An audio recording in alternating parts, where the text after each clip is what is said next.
Are all religions the same? You know, that's an interesting question, especially coming from a Christian perspective. I mean, after all, this is one of the most often asked questions about Christianity. Isn't Christianity simply the same as every other world religion? So that's what we're going to talk about in this video. My name is Charles Yerkes. Thank you for joining me. Here we go. Now, one of the things that makes this such an interesting question is that all religions, well, at least the ones I know about, all claim to be the one true religion. They do not claim equality. They claim superiority because each one claims to possess the truth that all the others do not. And I guess, you know, in this way, they are the same. And of course, you know, the fact that they are all religions would also make a similarity, right? They'd also be the same there. Yet, are they more than just superficially similar? And specifically, why is this an interesting question from a Christian perspective? Because Christianity springs from a relational God. And so, from a Christian perspective, the question becomes, do all religions align themselves with a relational God? Now that is an interesting question. Now, because we're dealing with all religions being the same thing, but perhaps in different packaging, all we truly need to do here is to compare two religions, you know, to see if they're the same. If they are not, then we need to go no further, really. For we will have discovered that the answer to that question is no.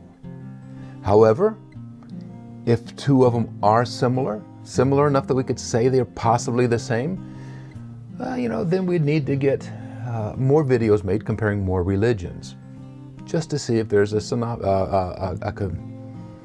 see if they're the same or not.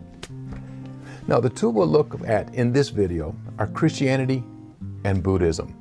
Christianity, because of that interesting Christian perspective mentioned earlier, and Buddhism because, well, in all honesty, it was simply the first religion that came to my mind. Now, before we begin, please take note of something. This is not intended to be a point-by-point or an all-encompassing theological comparison. This video is just simply way too short to have all that going on. Nor is this about praising one religion and criticizing another. This video is solely about discussing whether they are all the same religion, just in different packaging. Now, because of this, we're going to limit our discussion to three fundamental aspects of Christianity, and then we'll see if Buddhism aligns itself with these three things.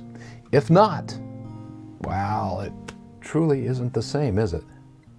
Now, these three will be: first, who is the most important being in each religion? Second, how each religion focuses on the treatment of other people. And third, what the final destination will be for each believer. So, who is the most important being? Now, for Christianity, this is its relational God. For without this God, there's nothing.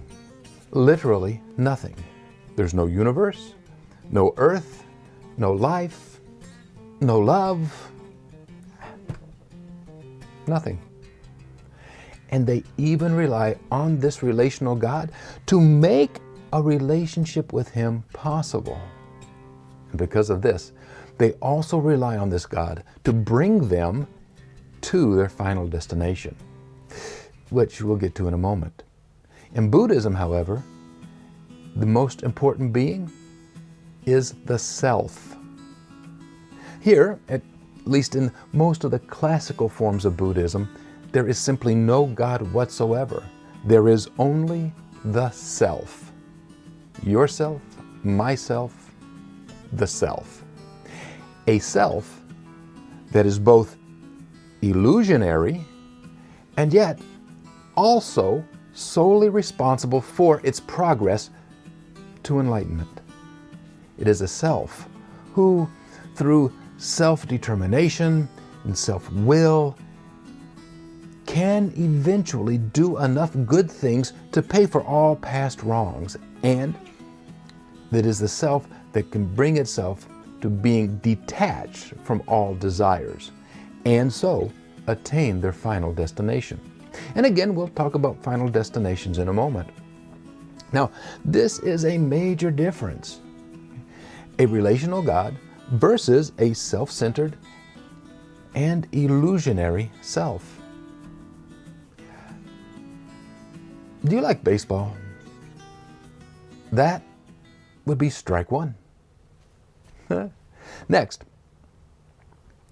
how does each religion focus on treating other people? Now, in Christianity, the two greatest commands that are ever given are to love. To love God first with our entire being, and then the second, to love the neighbor as we love ourselves. Also, the Bible teaches, the Christianity holds, that from these two commands, every other teaching, every other thing God commands springs from these two commands. These two commands are it. They sum up everything. They are the basis for everything that happens in the Christian religion according to Jesus. And it's interesting.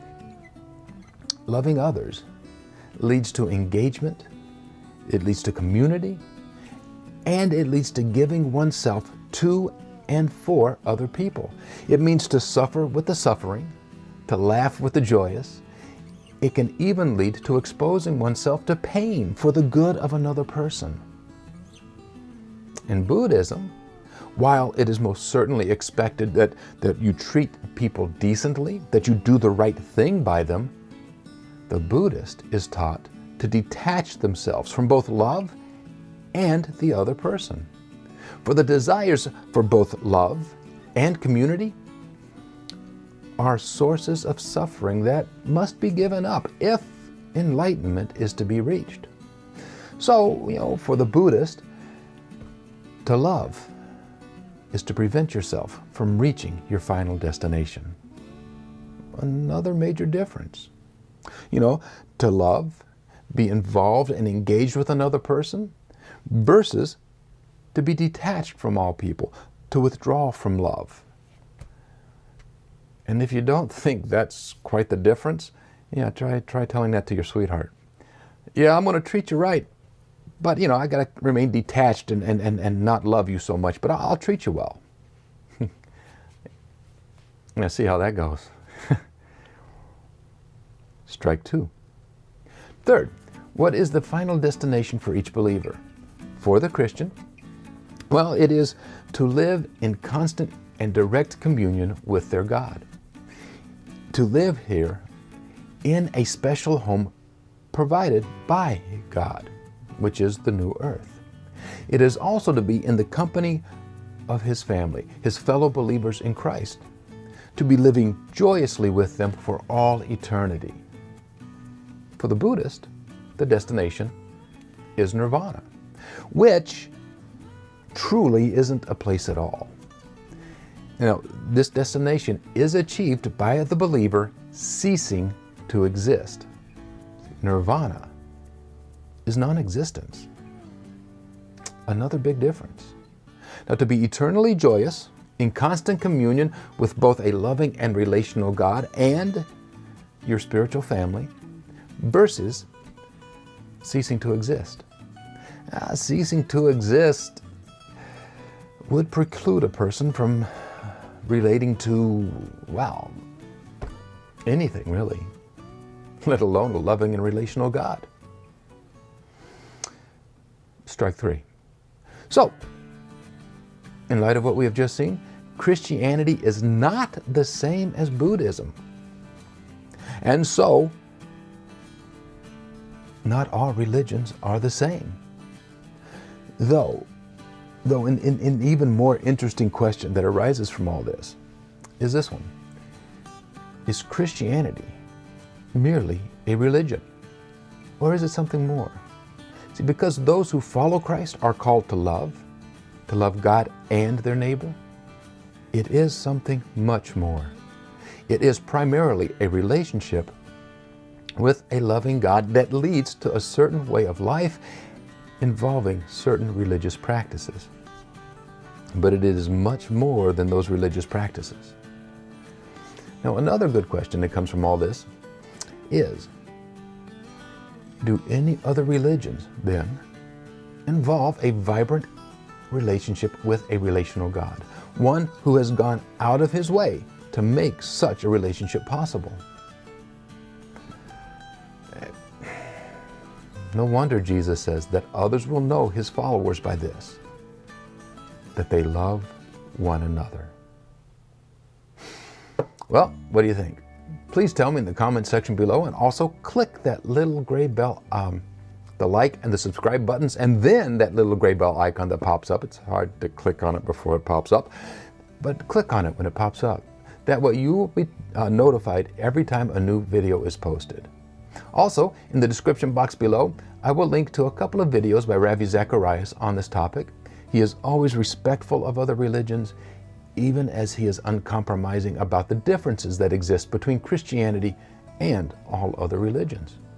I'm also going to include a link for the book, The Lotus and the Cross by Ravi Zacharias, a book which is a comparison between Buddhism and Christianity as seen through a conversation held between the Buddha and Jesus Christ.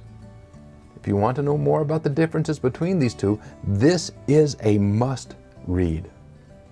It's an easy read, and because of this, it does an incredible job of contrasting these two religions. Now, for complete transparency, this link for the book is an Amazon affiliate link. So if you use this link to get this resource, Amazon will give me just a little bit for your having done so. At no additional cost to you. It costs you nothing to use the link. It just helps me out a little bit if you do.